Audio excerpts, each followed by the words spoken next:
Hello everyone, I welcome you to another video lesson. In this video lesson, we'll look at testing of hypotheses based on variances. We already had a look at comparing averages using the Z test. Today, we'll look at the F test to compare variances. The statistic F is calculated based on estimates the population variance sigma squared.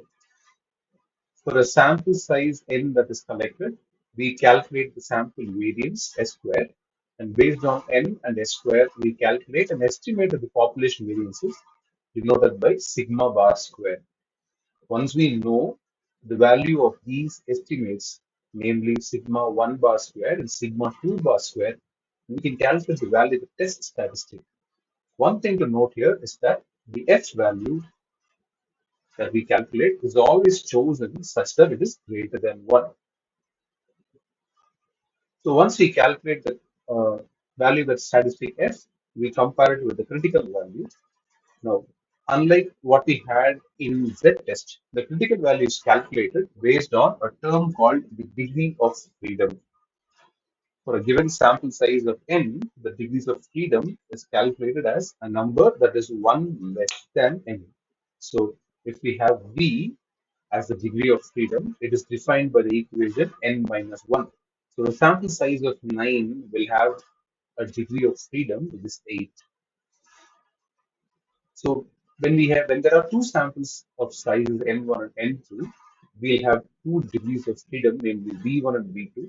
And v1 is usually chosen as the degrees of freedom of the sample whose estimate of the variance sigma 1 bar square is greater than the other estimate. So v1, like I pointed down here, v1 is the degree of freedom of the sample size n1 such that sigma 1 bar square is greater than sigma 2 bar square. This is the convention that we follow. And once we have calculated both the statistic value and the critical value, we accept or reject the null hypothesis based on their size. If F cal, which denotes the value of the statistic, is less than F tab, which is the critical value, then the value lies in the acceptance region and hence H naught is accepted. Otherwise, it falls in the rejection region, therefore H naught is rejected. One thing to note here though is that the statistic value is always positive because it's a ratio of two numbers, both of which are sums of squares. So if it's greater, we reject. If it's lesser than the critical value, we accept. We'll understand the concept better using two examples here. There are The first problem goes on like this. Two sample sizes 8 and 6 have the sample variances at 2.3 and 1.5 respectively.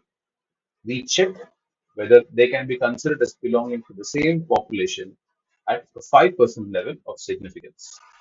The first thing to note here though is that both samples here are small samples, 8 and 6 are less than 30.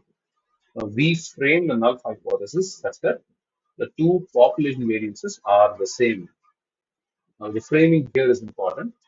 Now, the claim that we're testing is that they belong to the same population. They belong to the same population if they have the same variance, and therefore null hypothesis is defined as sigma 1 squared is equal to sigma 2 squared. Obviously, the alternate hypothesis is the exact opposite, which says sigma 1 squared is not equal to sigma 2 squared. And we have framed all the basic stuff regarding the problem. Getting on to the calculation, we have sigma 1 bar squared, the estimate of the population variance defined as 8 times 2.3 by 7, where the first sample has size 8 and the sample variance is 2.3. The result is 2.628. Similarly, for the second sample of size 6, we have 6 times 1.5 divided by 5, which is 1 less than 6. The result is 1.8. We see that 2.6 is greater than 1.8. Therefore, the value of the test statistic is the ratio of 2.6 to 1.8, which is 1.46. So this value of 1.46 is compared with the critical value, for which we first determine the degrees of freedom. So like we mentioned earlier, we see that 2.628 is greater than 1.8, and therefore The corresponding sample size is chosen as N1. So 8 is N1, 6 is N2, which implies the degrees of freedom are 7 and 5 respectively.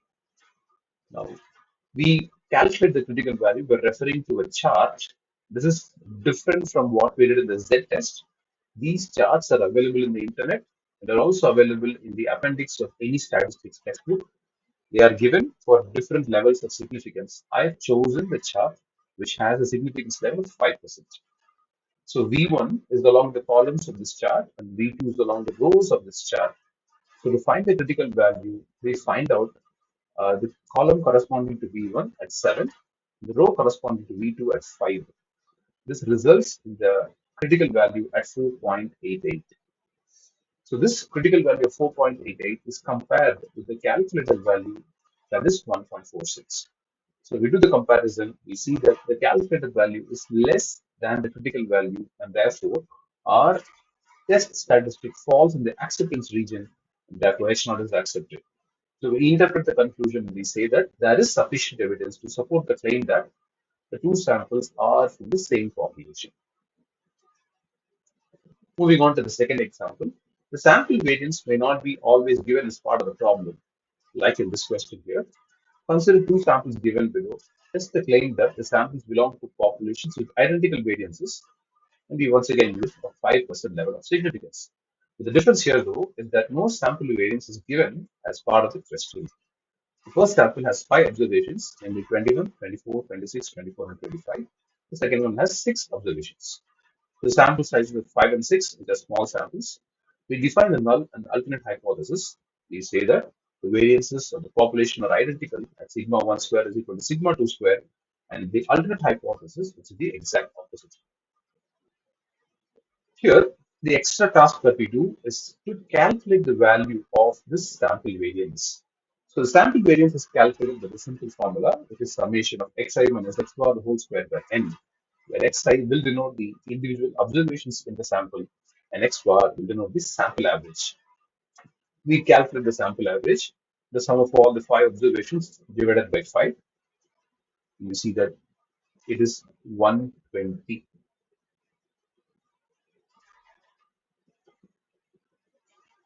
And 120 upon 5 returns 24 as the sample average.